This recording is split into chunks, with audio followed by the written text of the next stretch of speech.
আসেননি রাম মন্দির প্রতিষ্ঠার আজকের উদ্বোধনী এই অনুষ্ঠানে। আমাদের সঙ্গে আমাদের দুই প্রতিনিধি রয়েছেন।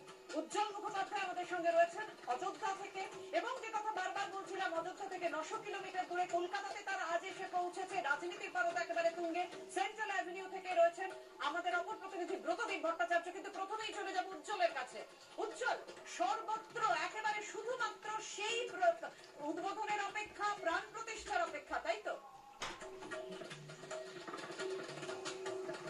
একদম তাই। এবং এখন কার্যত মিনিটে হিসেব হচ্ছে, আর কত মিনিট বাকি সেইভাবে কিন্তু হিসেব কষা হচ্ছে। এবং ঠিক একদম ঘড়ির কাঁটা ধরে 12টা 20 নাগাদ প্রধানমন্ত্রী তিনি এই প্রক্রিয়া শুরু করবেন। এবং আমরা জানি যে 48 সেকেন্ডের মধ্যে সময় পাওয়া যাবে, যার মধ্যে এই প্রাণ প্রতিষ্ঠার কাজটা শেষ করতে হবে। ফলে সবটা কিন্তু এখন ঘড়ির কাঁটা মেরে, এবং ঘড়ির কাঁটা যেভাবে এগোচ্ছে ততই কিন্তু একটা ইতিহাসের সাক্ষী হতে চলেছে গোটা দেশের মানুষ। তবে এর মধ্যেও যেটা বলা, তুমি একটু আগে অখিলেশ যাদবের বক্তব্য শোনাচ্ছিলেন, আমরা যতদূর খবর পেয়েছি লালকৃষ্ণ আদবানি তিনি কিন্তু আসছেন না। তার শারীরিক অবস্থা যথেষ্ট খারাপ, 96 বছর বয়স হয়েছে। তাকে অবশ্যই আমন্ত্রণ জানানো হয়েছিল। প্রথমে ঠিক ছিল তিনি আসতে পারবেন, কিন্তু শরীর খারাপ এবং প্রচন্ড ঠান্ডার কারণে লালকৃষ্ণ আদবানি তিনি কিন্তু উপস্থিত থাকছেন না। একই রকম ভাবে মুরলী মনোহর যোশী, যে দুটো নাম এই রাম মন্দিরের আন্দোলন নিয়ে কথা বলতে গেলে যে দুটো নাম একেবারে প্রথম থেকে উচ্চারিত হয়ে এসেছে, সেই মুরলী মনোহর যোশী এবং লালকৃষ্ণ আদবানি, তারা সম্ভবত উপস্থিত থাকছে না এখনো পর্যন্ত আমাদের কাছে যা খবর, যদি না শেষ মুহূর্তে বড় কোনো রদবদল হয়। কারণ দুজনেরই শারীরিক অবস্থা খারাপ, সেই কারণে তারা আসতে পারছেন না। এছাড়াও দেখো, আমরা দেখেছি, জানি যাদেরকে আমন্ত্রণ জানানো হয়েছিল তাদের মধ্যে মমতা বন্দ্যোপাধ্যায় তিনি জানিয়ে দিয়েছেন যে তিনি আজকে সংহতি যাত্রা করবেন, কিন্তু কোনোভাবেই তিনি কিন্তু আজকের এই অনুষ্ঠানে থাকছেন না।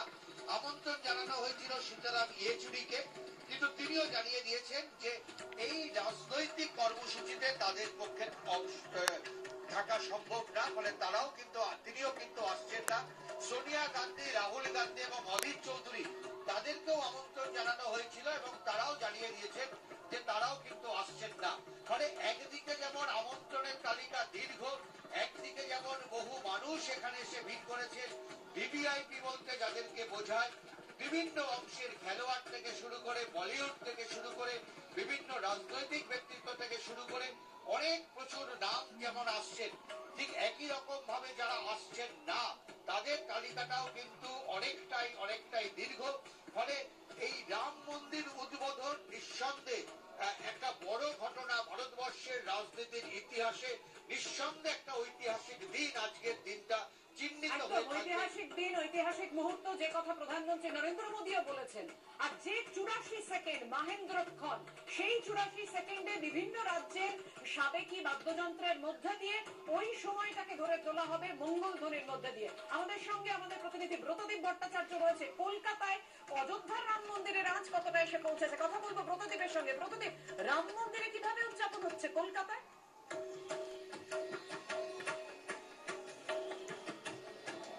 দেখো, গত 83 বছরে সেন্ট্রাল এভিনিউর ধারে এই রাম মন্দির এত মানুষ একসঙ্গে দেখেনি। 1941 সালে এই রাম মন্দিরের স্থাপনা, কিন্তু এই প্রথম 2024-এ এসে একসঙ্গে এত মানুষ এই দিনে প্রথমবার দেখলো কলকাতার এই রাম মন্দির।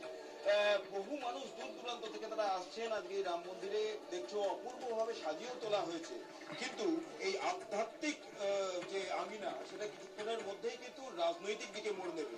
কিছুক্ষণ বাদেই রাজ্যপাল সিভি আনন্দ বোস তার আসার কথা রয়েছে, এবং তারপর থেকে বিজেপির একের পর এক মিছিল কিন্তু এই রাম মন্দিরের দিকেই আসবে। অর্থাৎ আজকে বিজেপির সারাদিনের যে কর্মকাণ্ড কলকাতায় অন্তত, সে বিভিন্ন জায়গা থেকে তাদের যে মিছিলগুলো সেগুলো রাম মন্দিরে এসে পৌঁছাবে। এবং স্বাভাবিকভাবেই গত কয়েকদিন ধরে আমরা দেখছি কলকাতাতেও কিন্তু এই রাজনৈতিক চাপানি তো চলছে, কিন্তু সব ছাড়িয়ে আমি এই রাম মন্দিরের সার্বিক যে পরিস্থিতি সেটা একটু দেখাতে বলবো। বিধানকে সকাল থেকেই পুজোর কাজ চলছে, বহু মানুষ আসছেন, তাদের পুজো অর্চনা দিয়ে যাচ্ছেন, এবং একই সঙ্গে ভজনও চলছে পাশে। গোটা এই রাম মন্দির যেভাবে দেখছো ফুলে মুড়ে দেওয়া হয়েছে, সেন্ট্রাল এভিনিউর এই অংশটি একইভাবে পতাকা দিয়ে মুড়ে দেওয়া হয়েছে এবং প্রত্যেক পতাকায় কিন্তু সেই ধ্বনি লেখা জয় শ্রীরাম। অর্থাৎ বুঝতেই পারছো অযোধ্যায় যারা পৌঁছাতে পারেনি তারা কলকাতাতে থেকেও কিন্তু তাদের মতো করেই এই রাম মন্দির স্থাপনার দিনটি এটা উদযাপন করছেন এবং তাদের মতন করেই তাদের প্রভুর কাছে অর্চনা দিচ্ছেন। কিন্তু যেমনটা বলছিলাম কিছুক্ষণ পরে রাজনৈতিক কর্মকাণ্ড শুরু হয়ে যাবে এই রাম মন্দিরে এবং স্বাভাবিকভাবে যে চাপানোতর গত কয়েকদিন আগে থেকে চলছে। তুমি জানো হাজরা থেকে মিছিলও রয়েছে মুখ্যমন্ত্রী, একদিকে বিজেপির মিছিল, অন্যদিকে মুখ্যমন্ত্রী তিনি যে সংগতি মিছিলে ডাক দিচ্ছেন, বিভিন্ন জায়গায় এই সংগতি মিছিল আয়োজনও করা হচ্ছে। অর্থাৎ একদিকে আজকে যখন রাম মন্দির নিয়ে আধ্যাত্মিকতার একেবারে বলা যায় জোয়ার মানুষের মধ্যে, ঠিক তেমন ভাবেই রাজনৈতিক আঙিনা থেকেও কিন্তু রাম মন্দির বাদ যাচ্ছে না, প্রত্যেকেই তাদের মতন করে আজকের এই দিনটাকে কাজে লাগাতে চাইছে। একদমই, অর্থাৎ কলকাতায় রাজনীতির পারদ ক্রমশ চড়ছে।